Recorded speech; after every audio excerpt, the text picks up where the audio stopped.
Hi, everybody. We're going to talk a little bit about David Hume, a famous Scottish philosopher, part of a movement that we typically call British empiricism. We'll talk about what that means. And he's one of the major figures from what's known as the Scottish Enlightenment, so intellectual movement in, well, as you can tell from the title, from Scotland. He's one of the heroes of that movement, along with Adam Smith, whose major contributions in economics you've undoubtedly heard of. So Hume provides us with an alternative to Descartes. As we saw, Descartes utilizes reason as an ultimate ground for knowledge. He's a rationalist. All right, so we're drawing this contrast here between rationalists on the one hand and empiricists on the other. You've already had an example of a rationalist, namely Descartes. He claims that the ultimate grounding of all knowledge, it's found in the operations of reason. Remember, Descartes thinks we can know the world if we're careful. I mean, obviously we make mistakes, but he thinks we can know the world.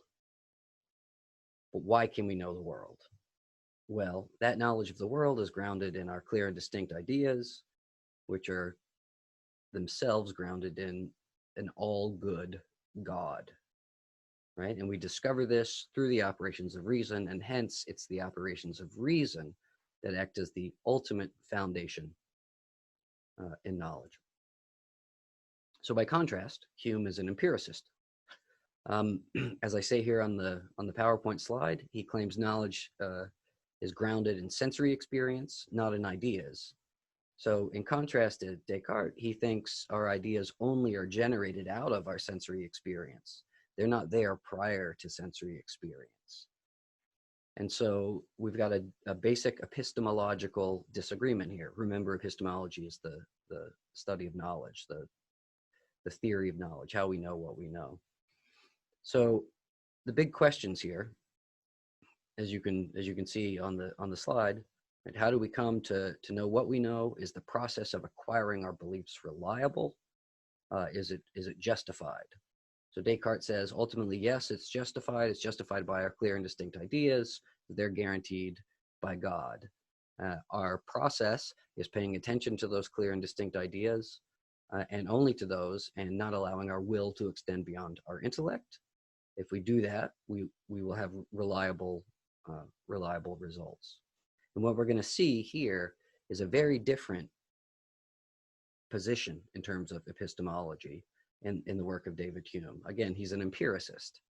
So the idea is that if you want to explain the ground of knowledge, what the ultimate source of all knowledge is, it's not innate ideas that we have, placed there by God, presumably, Descartes would say.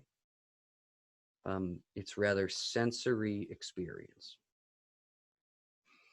So the basic idea behind Hume's model of the mind is this.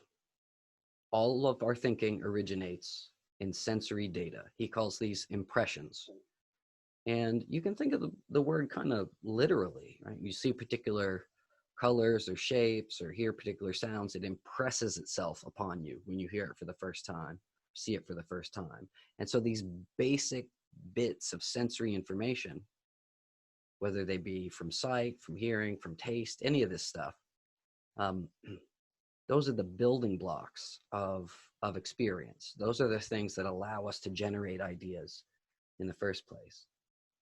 Now, Descartes certainly thinks we have something like sensory information coming in. He also thinks we have sense data, but he thinks that data gets organized in terms of innate ideas that we already have. Okay, so that's the difference. But a crucial thing about this particular view of Hume's is that changes in sensory information, changes in the sensory stuff that's coming in, what we're going to call sense data, the data of the senses, that will produce changes in experience. Now, Hume says that there are both external impressions and internal impressions. It's very easy for us, I think, initially to understand the idea of an external impression, right? You see a particular color for the first time, it imprints itself on you, impresses itself upon you, kind of like when people used to, I don't know if they still do this, they used to take Play-Doh and they'd press it against a newspaper. And then you can see on the Play-Doh that the text remains. I mean, think of it almost like that. The world impresses itself upon the brain with this sensory information. So that sort of external stuff I think people get. But Hume says also there are internal impressions. These are feelings. Feelings like emotions, of course, but also things like familiarity, the feeling of certainty, the feeling of belief, the feeling of confidence, emotions like anger and sadness. You can see I've got up there. So these are also a source of knowledge. It's not just from the external world that we get these basic building blocks. We get them from the so-called internal world, you might say. That is, the processes that consciousness undergoes also make an impression on us that allow us to form certain kinds of ideas. So an example of a basic impression, external impression, the color red.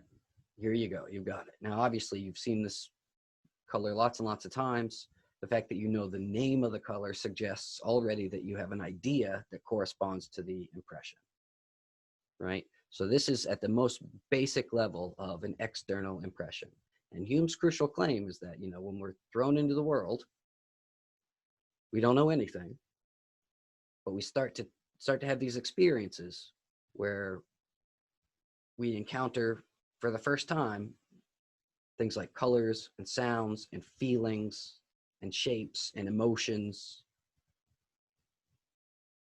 And those are the building blocks out of which conscious experience emerges, these bits of sensory information. So, as Hume says, the idea of red is generated from the impression of red. Right? So if you see the word red there, of course it's in blue, but that presents no difficulty. The fact that there's no red on this page doesn't present any difficulty for any of us, or for most of us anyway, colorblind people notwithstanding. You can read that word red and know what impression it corresponds to, despite the fact that you cannot currently see the impression. So this is a kind of quasi-proof for impressions and their relationship to ideas. Impressions come first, and then we get ideas that are based upon them. And you can have those ideas regardless of whether or not the impressions or things that cause the impressions are present any longer. So Hume thinks then we've got a kind of Hume thinks we've got a kind of basis now for thinking about the origins of our ideas. So remember, again, this is just to sum up some stuff we've already mentioned. For Descartes, God guarantees our clear and distinct ideas, and that allows us, sorry about the typo in the presentation, it allows us to organize and know the world. Those clear and distinct ideas do. But for Hume, all of our ideas come from sensory information, not from God. There's a part in the text where Hume explains where he thinks our idea of God comes from, but I'm going to ask you guys to sort out what that argument is in the discussion boards. I'm not going to talk about it right here in this video. And again, we can see how Hume's picture differs from Descartes. Hume is, as we mentioned at the outset, he's taking part in a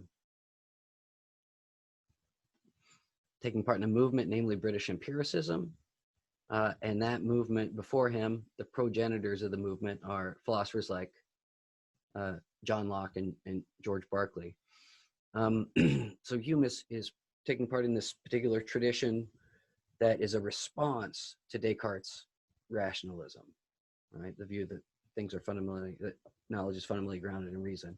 And in that tradition, we've talked about Descartes, but we did not talk about Spinoza and Leibniz, two other famous defenders of this more rationalist approach to epistemology. Okay, so in Hume's empiricism then, we find this philosophy of mind. Now, philosophy of mind here, I mean, I suppose there are lots of different elements to philosophy of mind, but one of those elements is fundamentally a question of what the fundamental constituents or building blocks of our mental life, what those are. And another issue is, how do we distinguish between those things that are coming sort of from within, the thoughts or ideas that we have, and those things that are coming from without. And Hume is very clear on what he thinks the relation of these impressions and ideas is. And here we get a quote: "Human thought is really confined within very narrow limits. All this creative power of the mind amounts to no more than a faculty of compounding, transposing, augmenting, or diminishing the materials afforded us by the senses and experience. All the materials of thinking are derived either from our outward or inward sentiment. The mixture and composition of these belongs alone to the mind and will. All our ideas, or more feeble perceptions, are copies of our impressions or more lively ones." All of the resources of mind, all of the resources of thought, Hume is saying here, all of the resources of thought are derivable from this sensory information. What's the difference between an impression, something that's right there before you, like that patch of red, not just for the first time, mind you, but for any time, right? Anytime you're having a sensory experience, sense data is coming in, right? So what's the difference between an impression then and an idea? Well, an impression is immediate and strong. It's the immediate sensory data coming in. Again, it can be internal. Your own feeling of sadness is immediate, strong, etc. A feeling of certainty, feeling of belief, feeling of hatred, those create immediate impressions. Whereas our thoughts and ideas are what he calls here, they're feeble perceptions. They're mediated and weak. And again, the example here, you can see the difference between thinking about the patch of red, an idea of red, or thinking about being sad, what that involves, and seeing the patch of red, or seeing or feeling the emotion of sadness. So we've not only got a kind of inventory of the mind here, but we have a claim about the relationship between the contents of the mind. The one thing stems from copying the other. And from here, oops.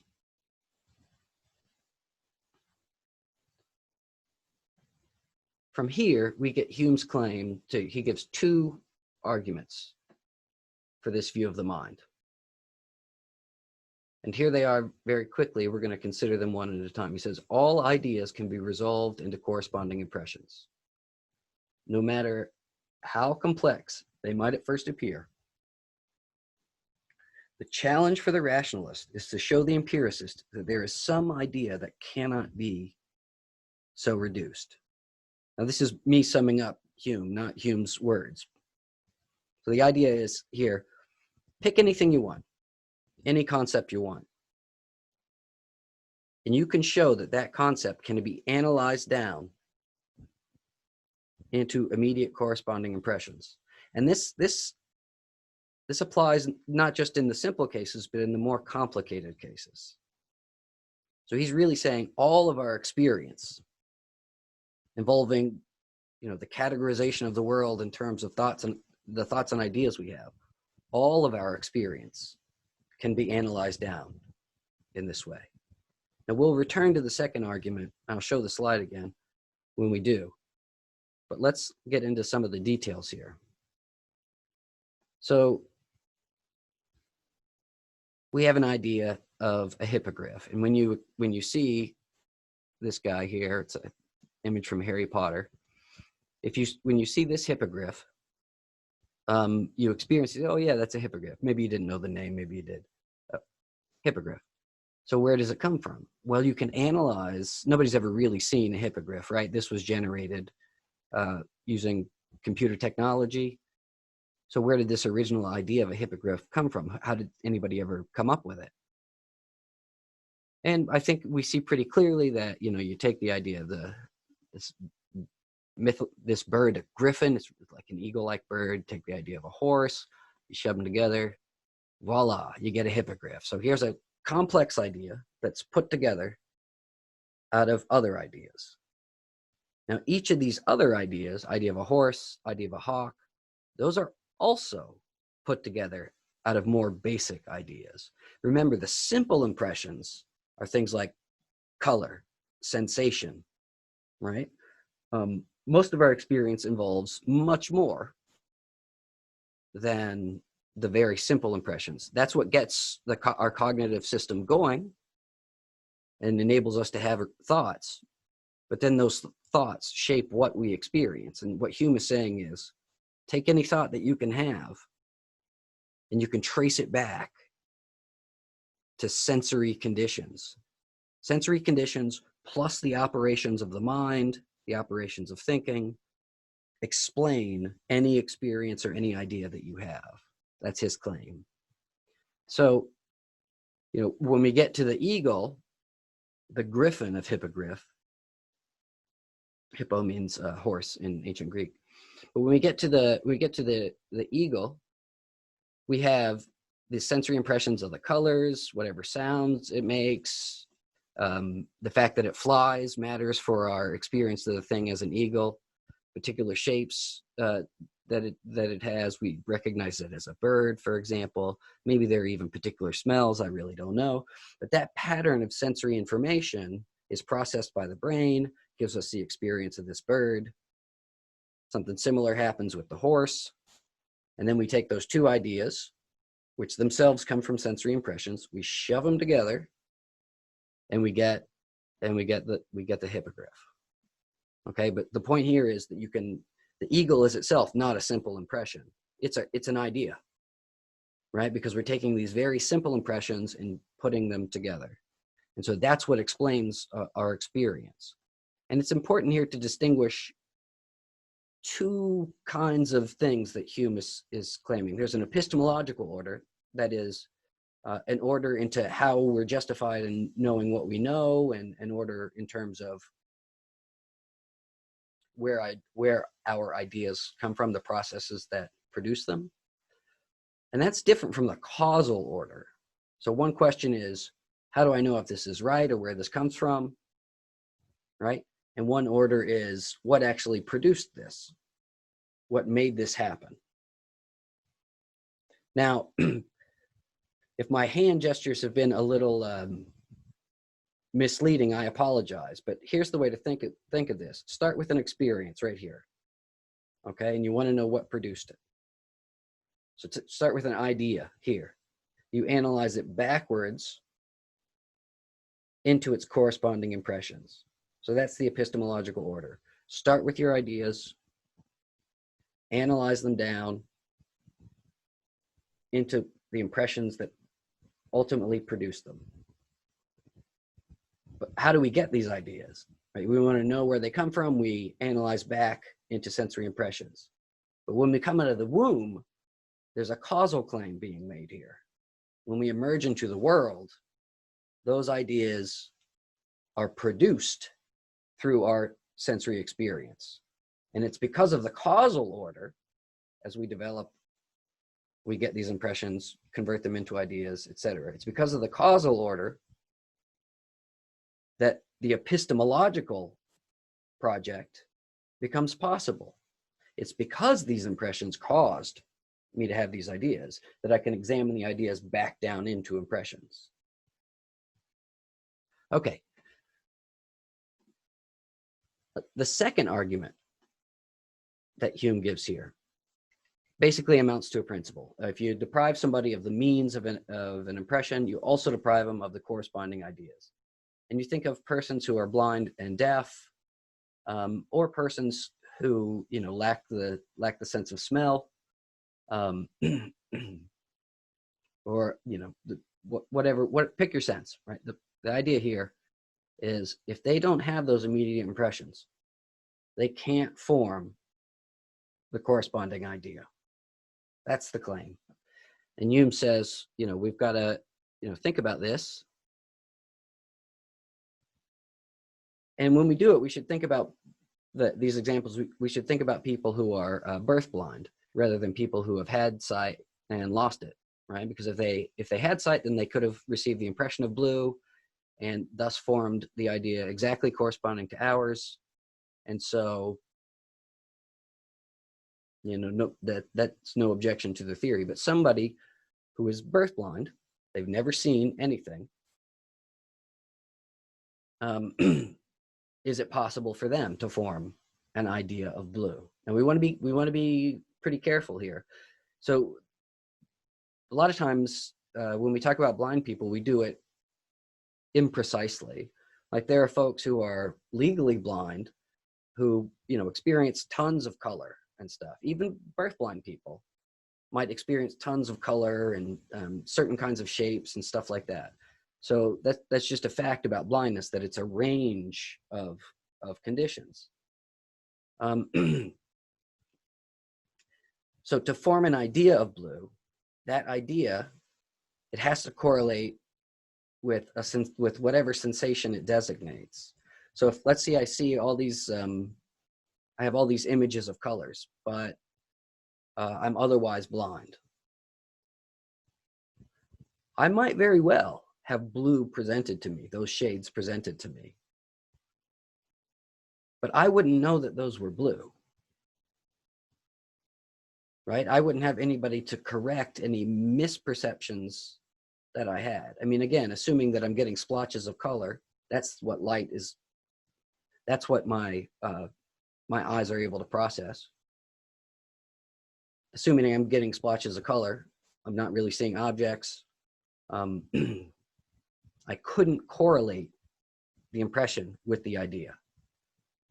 Now I could try to give it, its own name or something to think about it later, but I would never know if what I were thinking of as blue was blue. Again, if I had never seen it. We correct each other about this stuff.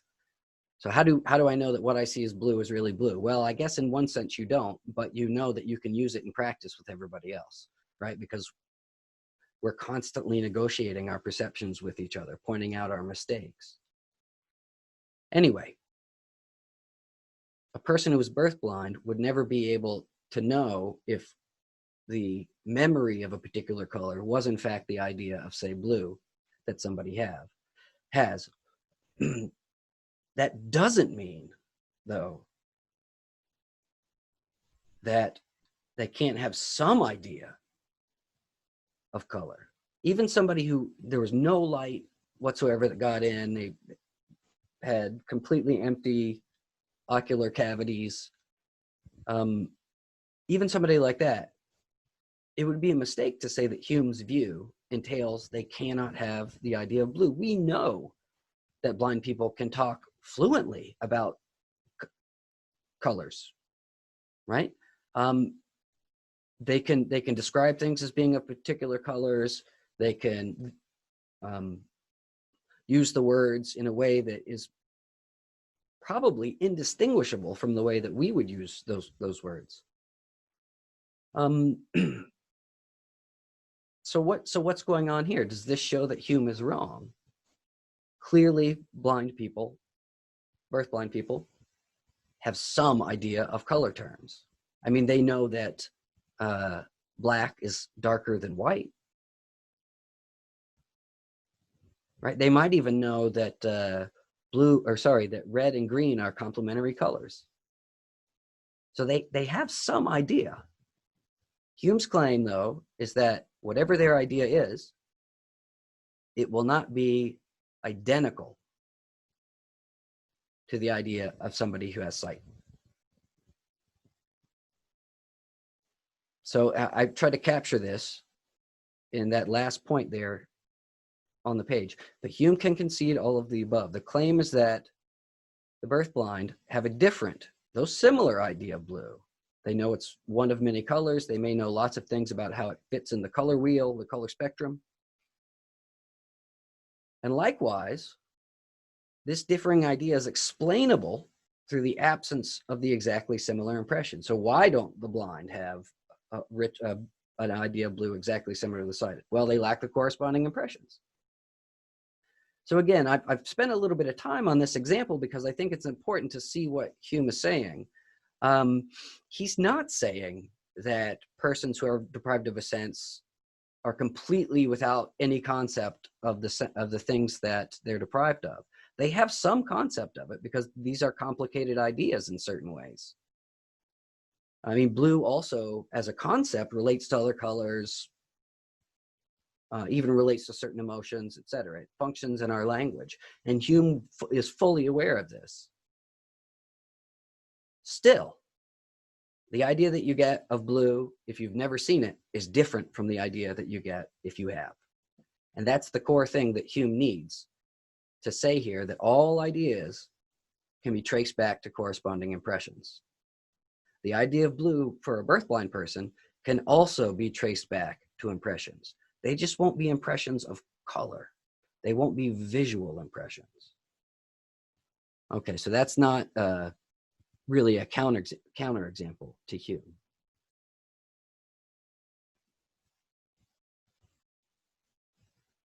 I'm sort of surprised that this page is so dark.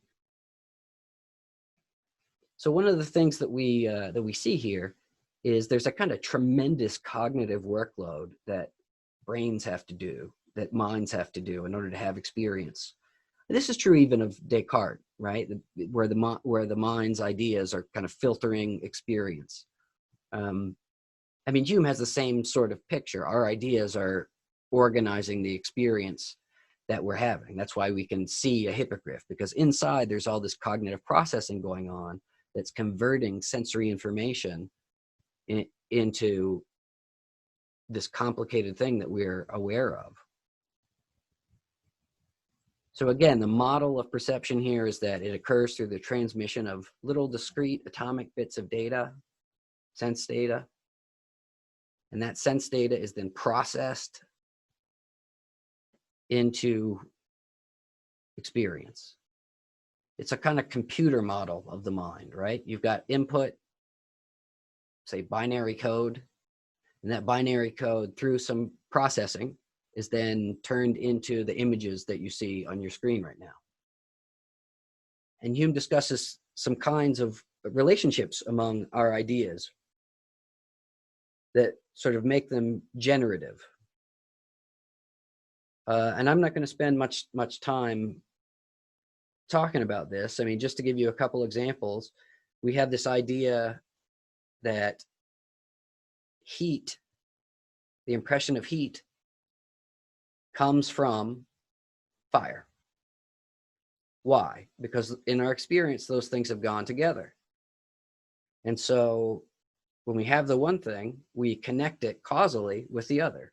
We don't experience cause, but our brain, our mind, as it were, shoves those ideas together. Another quick example, one particular idea might resemble another particular idea, like say the faces in a family. So you might see somebody and that would call to mind someone who looks like them, maybe their parent or their child or whatever. So these are ways that the mind puts together certain kinds of ideas. It detects a resemblance between two things. It views them as causally related. And then contiguity. I mean, here's an easy example of this, I think. When you come home, you see your house, and that sort of immediately presents to you the idea that there's a back of the house. You don't think the world kind of stops right, out of your eye line. And so why is that? Well, because there's this kind of perception that the house is continuous, right? And so the idea of one thing, the front of the house, produces the idea of the back of the house, the other thing. I don't want to get into too many of the details here. These are just to give you an impression. It's to give you an idea of Hume's thinking about these principles of connections among ideas. Remember, I can't give you an impression in Hume's sense. Those things are sensorially basic. They're basic features of our encounter with the world. So this leads me to 3 quick studies I just want to present to you. They're kind of fun, and they, I think, challenge and in a certain way enrich our understanding of this sense data theory and how complicated this business of experience is. You know, how do you get from just these raw bits of sensory data to something like what it is we in fact experience, right? And remember, this is an even more basic question, I suppose, than the question of how do you know if it's true what you experience? We need to know where that experience comes from, what produces it. And then if we can trust the process, great. Then we can trust that knowledge. If we can't trust the process, we're going to have to dig a little deeper.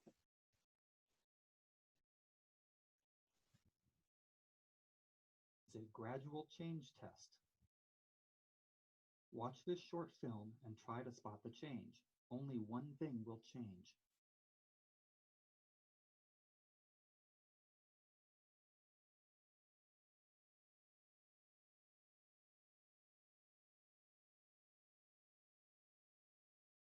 Did you see it? Few people notice it, even though it happened in plain sight. Here's what changed.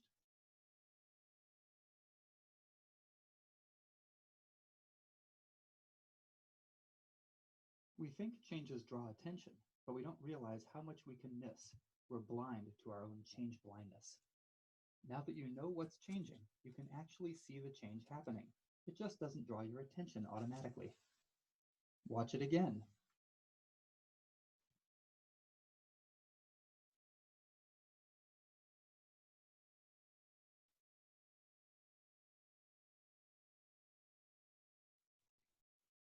Our overconfidence that we will notice such changes reflects an everyday illusion, the illusion of attention. The pedestrian provides directions. The young man on the left is one of the experimenters. He has approached the white-haired man and asked for directions. Watch closely as 2 people carrying a door pass between them, and the first experimenter is replaced by someone else.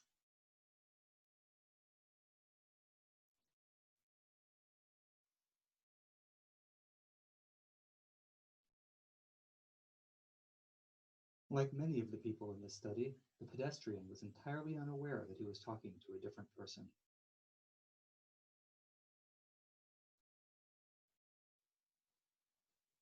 Approximately 50% of the people approached in this study didn't notice when the person they were talking to was replaced by someone else. This study was among the first to demonstrate that change blindness can occur outside of the laboratory. This video is from research by Daniel Simons and Daniel Levin and is copyrighted. It is available for use in talks, training, and teaching on DVDs from VisCog Productions.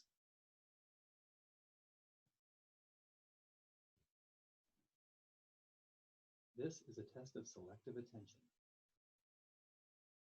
Count how many times the players wearing white pass the basketball.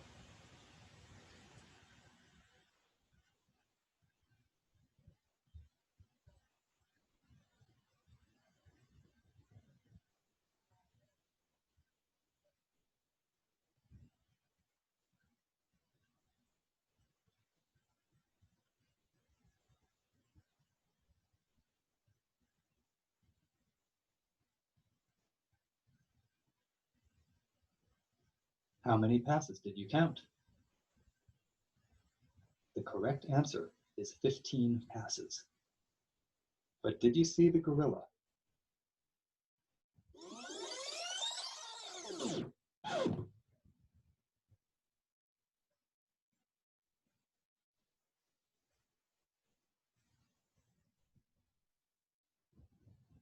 This video is from research by Daniel Simons and Christopher Chabris and is copyrighted.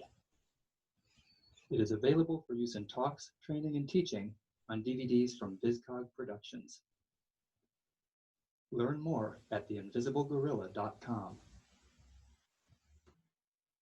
So those were three quick videos on some experiments that have been done recently in psychology. We saw the change blindness test, where gradually a rock is introduced to a photo and we don't notice it. We saw the door study, where one person who's getting directions from another, they switch places with somebody who carries a door between the two people, and the person that they're talking to doesn't notice in a large number of cases. And then finally, there's the invisible gorilla experiment. And usually there are some people who see the gorilla, but by and large, people do not see it. And I introduced these things to you in the context of Hume, precisely because these studies are investigating the nature of perception. How is it that we take in the world around us, process that world? Why is it that we notice some things, don't notice others? And so I wanted to think about some recent empirical stuff in terms of the sense data theory. So you'll remember Hume's claim that a change in experience is a change in sense data, or a change in sense data will produce a change in experience. Well, it looks like that's not true. Now, this doesn't mean that Hume's wrong exactly. It means that we have to perhaps either modify what counts as a sense impression. Maybe there's a more complicated way to do it that will account for these things. Or we just have to say, look, okay, yeah, we don't notice all of the sense data. But any noticed changes in sense data will produce changes in experience. There's lots of sensory information that's maybe getting blocked out. So maybe it doesn't actually get to the brain because there's a process by which consciousness selects what will be let in for conscious experience. And so you can say, well, if consciousness is filtering out irrelevant information, we don't really have differences in sense data that we access. And so therefore, it's only sense data that we access that will lead to changes in experience. Now that seems a little ad hoc to me. It seems like, all right, you shot a hole in my theory. Let me go tape that up a little bit. But still, I don't think any of these experiences or experiments show that the sense data theory is wrong exactly. It just shows how complicated perceptual experience it is. So we can say changes in sense data do not necessarily produce changes in experience. If that sense data is introduced slowly enough, we don't even notice it. That seems to be one of the fundamental implications of change blindness. It also seems to be the case that attention is task directed. That is, somehow our purposes matter for what sensory information we take into account or process or are aware of. Why doesn't the guy notice that the person to whom he's speaking changes? Well, we could say, haha, you dummy, you didn't notice it. But why would he? The important thing here is the problem at hand for him, namely giving this guy directions. What matters is in his thinking is, how do you get to this particular place? And it's not that he's disregarding the person in thinking of that. After all, the whole reason he's thinking about that is to offer help to this guy. So you might even think that, from the point of view of evolution, it makes sense that attention would be task directed. There's so much information in the sensory world, we just get overloaded. So perhaps the brain, the mind, pre-selects what stuff we're going to pay attention to. Or perhaps context teaches us gradually, familiarity with context teaches us gradually what matters in terms of sensations and what doesn't. And another implication, just to mention it, is that it seems like even attention to sensory information doesn't always yield knowledge. This is pretty clear in the invisible gorilla case, but there are lots of cases like this. So here's a fun one. I'm going to read this. Finished files are the result of years of scientific study combined with the experience of years. So forget whether or not you understand the sentence. Count the number of F's in the sentence. Just take a second, look at your screen, count the F's. Uppercase and lowercase, all of them.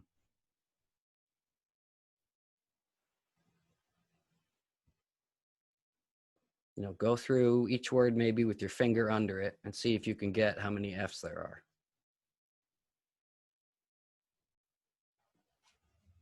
Did you count 4, 5, 10? How many did you count? After you've counted it once, go ahead and count it again. See if you get the same number twice.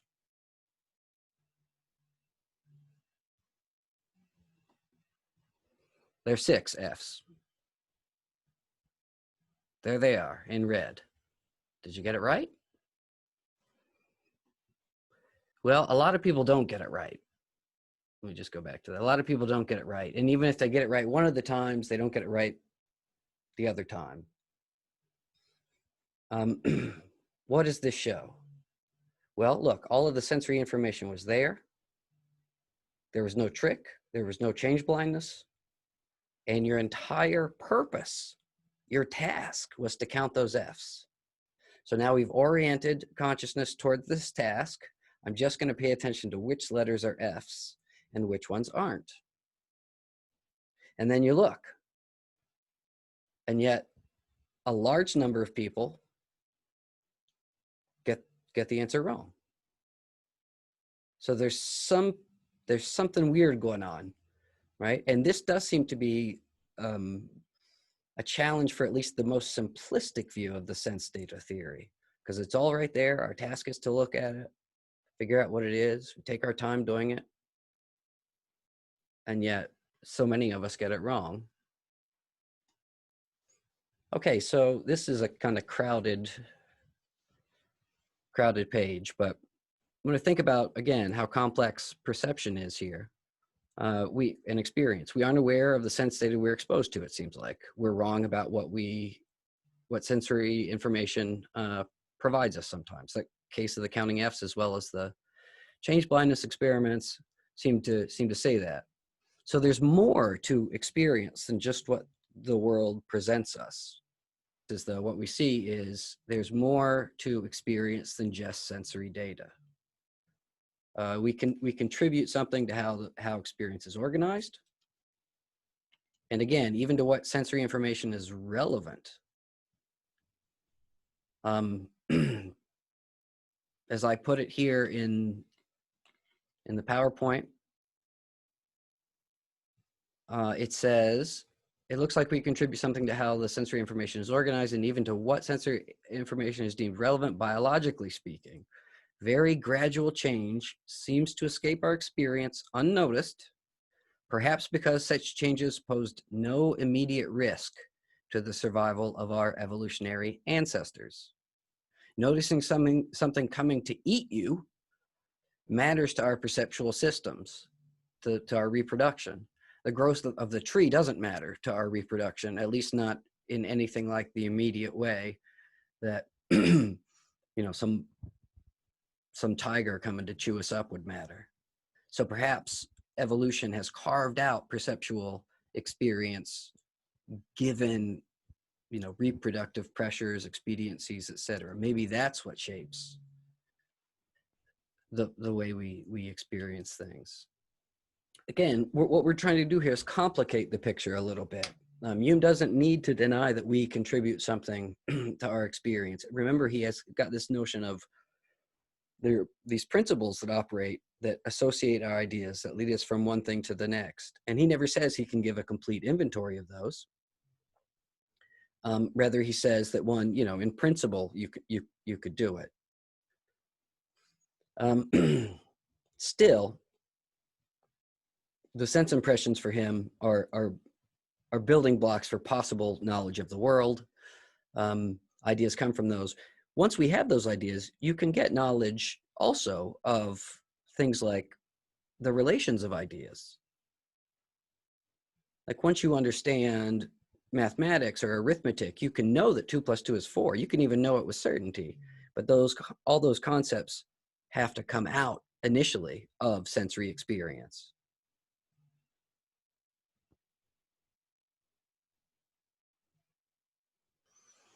Descartes' rationalism, on the other hand, our innate ideas ground our experience of the world and make us capable of having knowledge of it, right? Because God plays this role. So without any innate ideas, the structure of the world would be something that we would endlessly doubt, right? Without God securing the foundation for knowledge for Descartes, there's no way to be certain of our clear and distinct ideas. Hume here, as we'll see, is giving that up. All of our ideas come from immediate sensory information, reflections on those, and then the associations between all those other ideas.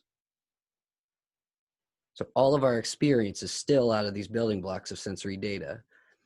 And you might think, you could see why people might think that stands up, even given what's called inattentional blindness and other mistakes that we make, right? Consciousness is such a deeply complicated thing.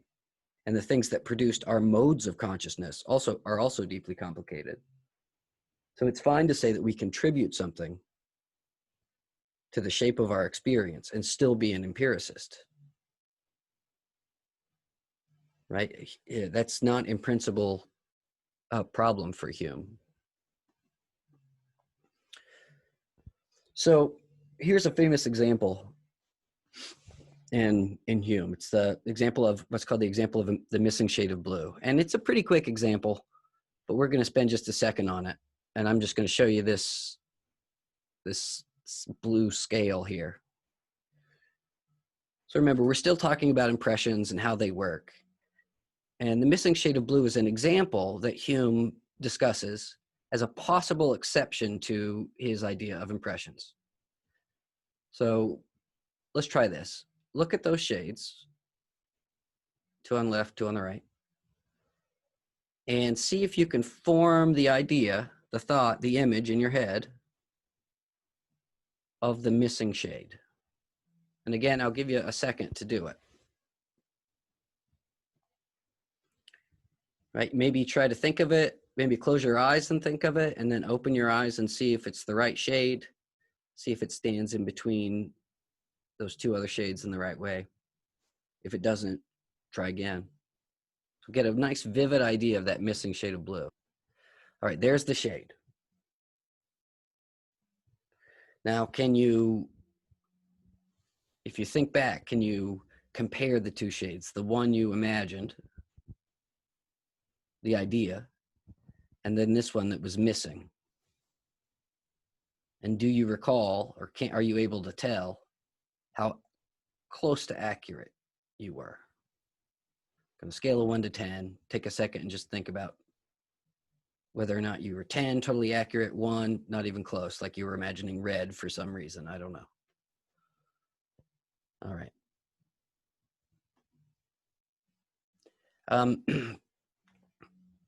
So let me just again reiterate what the stakes are. This is a slide I borrowed from somebody else. I'd like to give credit where credit is due, but I can't seem to recall where I got it.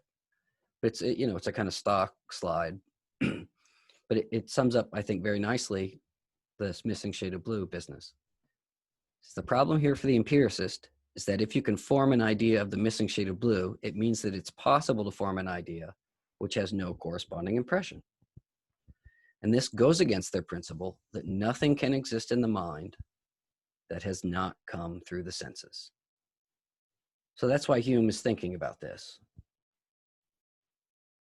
right? Because if you had a person who somehow never saw this shade of blue, would it be possible for them to get the idea without the impression?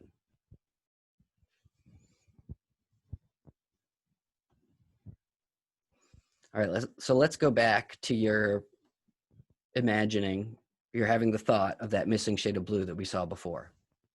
Let's say that you, on the scale of 1 to 10, you said 10. I had a very strong idea of the shade. It seemed to correspond to the impression, the much more vivid impression when I saw it. Well, we might point out, okay, the example isn't completely fair, or it's not exactly the same as what Hume says, what Hume discusses, because all of us have already seen all the shades of blue, and we might be just relying on those earlier impressions, right? So if you say, well, I could imagine the missing shade, well, you've already got the idea of the missing shade because you have had the experience of it. So in a way, even if you could imagine it, it doesn't actually show that it would be possible for somebody to do the same thing who had never seen that shade. Or maybe what happens is you don't feel like you had a particularly vivid idea of the shade. Once it popped up, you were like, oh, is that what I was thinking? Maybe.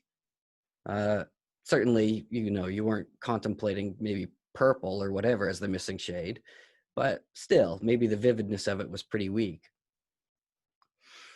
So it seems right that we can't form an impression of a missing shade, right? We can only form this dull idea, and maybe that's exactly what happens. Even when we saw the missing shade example before, you try to call up the idea of the missing shade, but it's pretty dull.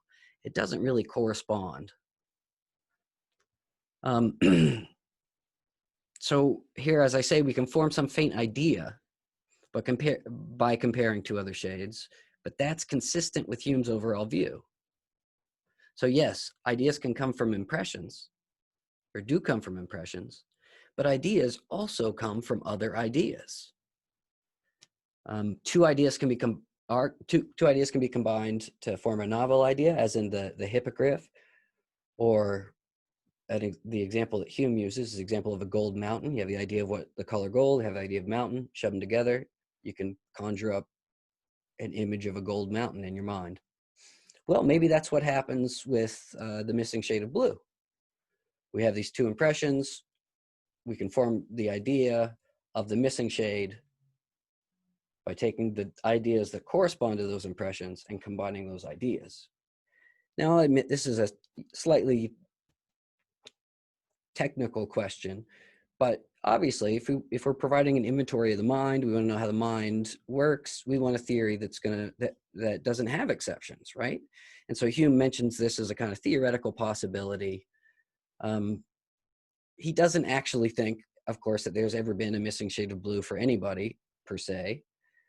But he thinks, this is the kind of example that a philosopher might conjure up to show that the theory doesn't hold in some cases.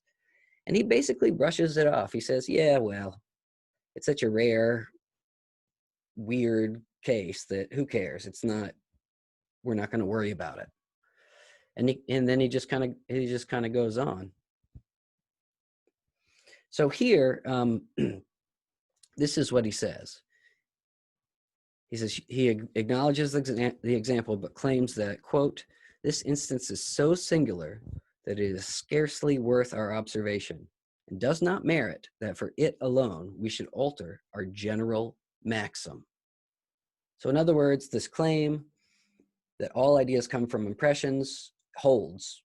Yes, there's this counterexample, but it's cooked up and it requires such weird conditions that we're not going to allow that to stand in the way of the theory.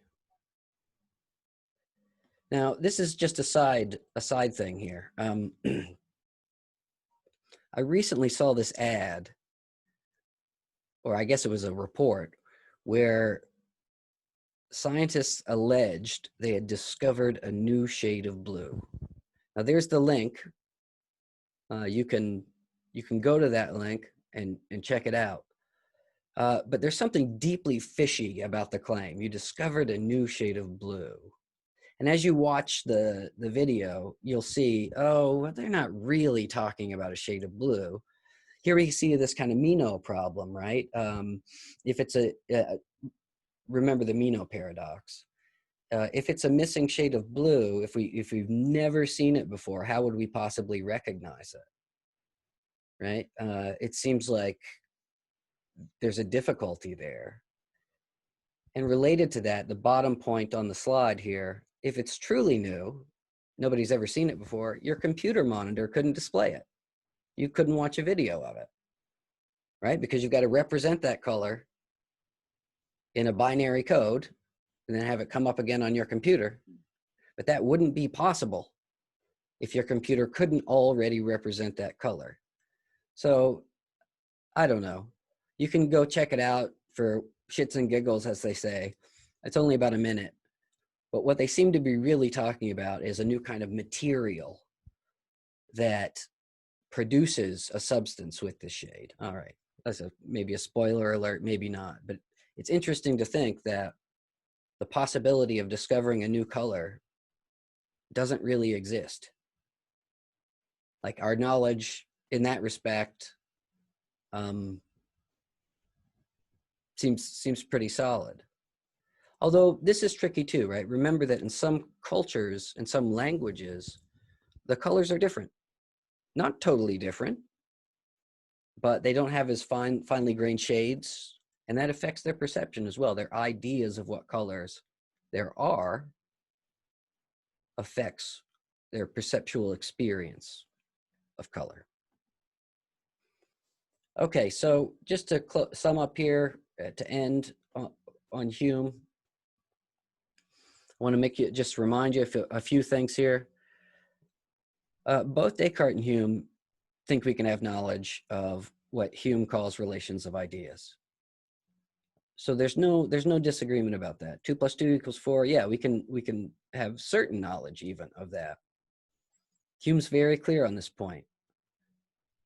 What differentiates rationalists like Descartes and empiricists like Hume is not whether or not they think we can know certain things a priori, that is, independent of sense experience. What distinguishes them is their account of the ultimate basis of knowledge. Anything that you say is a priori, according to Hume, is going to be a claim about ideas. And you wouldn't have those ideas if it weren't for sense impressions. So the foundation of knowledge for Hume is the sense impression. Whereas for Descartes, there are ideas, clear and distinct ones, namely, that ground knowledge and that can be applied to the world in such a way that we can know the world. And those ideas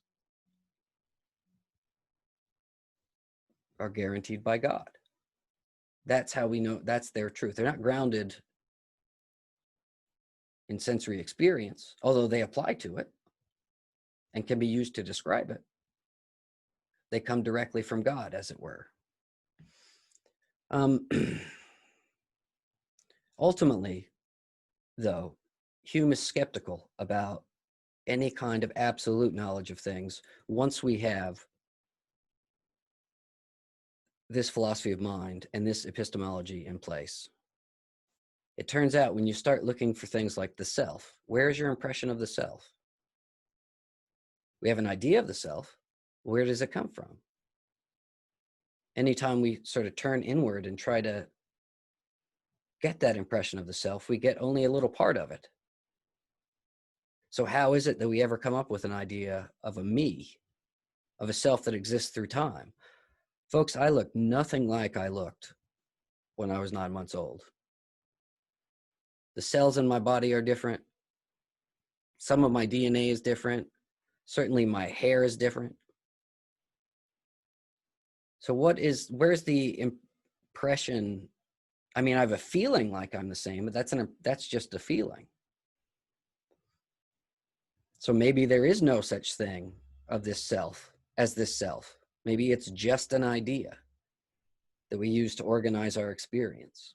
And he says the same thing about the idea of causality. We never actually perceive causes. We perceive one thing happening, then another. And think about it if you were watching a movie, frame by frame, picture by picture.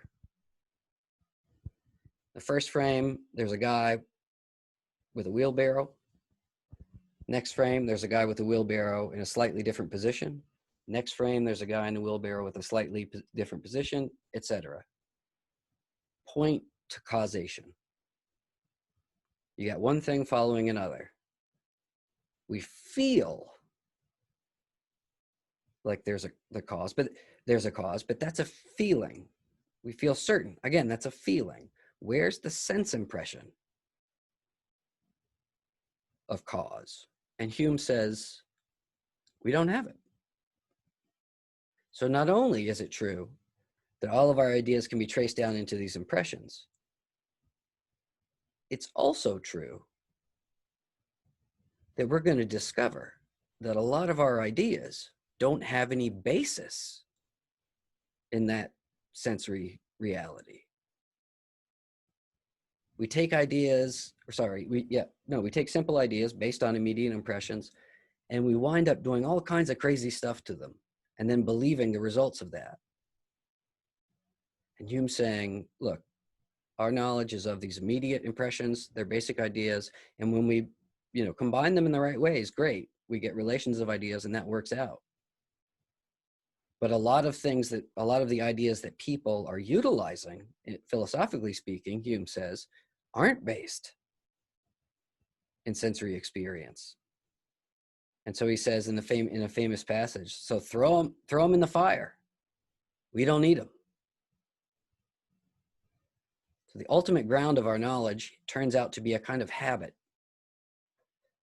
Our practices, the way we live in the world, leads us to believe in things like a self and causation, but they're really just habits. Leads us to believe, these habits lead us to think that tomorrow will look like today. But there's no ultimate justification for it. There's just the fact that we seem to get along okay without the certainty. All right, we'll discuss this more, and particularly these last ideas more, in the discussion boards.